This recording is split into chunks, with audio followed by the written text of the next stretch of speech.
Good evening. We're out front of the River Center. John McCain is wrapping up his speech right now, and we're hopefully going to catch up with some delegates and ask them about how they felt about his speech tonight. What did you think? Well, John McCain is maverick, and I say that positively. He talked about the fact that he respects Obama. Started out very nice, but he says, you know, we got to fight. That's the nature of this business. When he meant fight, he didn't mean physical, didn't mean guns. He meant simply words and ideas. I know it motivated me because this was not my candidate. Who was your candidate? It was Huckabee. Okay. And he did turn me around. The VP choice had a lot to do with that. All right. She really sealed the deal.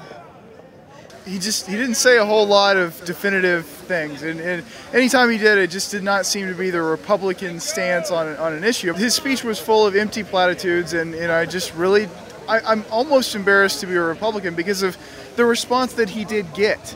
They cheered so much, but he didn't say anything in the speech. I was looking for more, real conservative ideals. The thing that really ticked me off the most was when he talked about stuff with spending and like being responsible, stuff like that, when the Republicans in power currently have been very irresponsible with spending, especially with the war, not actually paying for it all and borrowing all that money. So I thought he was full of crap. So, you think of Obama's speech last week and John's speech tonight. As an independent, it's put me in a pretty tough position. And we're gonna be really interested in watching the debates. I was the one holding the sign inside that got kicked out. Tell me about it. Yeah, it said McCain votes against vets, and you can't win an occupation. Because it's really, as a veteran myself, it really pisses me off to see John McCain running on his record as a veteran, and yet if you look at his record in the House and in the Senate, he has among the worst voting records on veterans issues. McCain is a hero. Yeah. And I think that he emphasized that point. We create some sort of bottom-up the democracy. Yeah. It's really powerful. The part of country first and how he learned that from that cell in Hanoi was very moving and very powerful. Yeah. One thing that was sadly lacking on both sides, in my view, was a lot more policy solutions, here's what we're going to do kind of thing.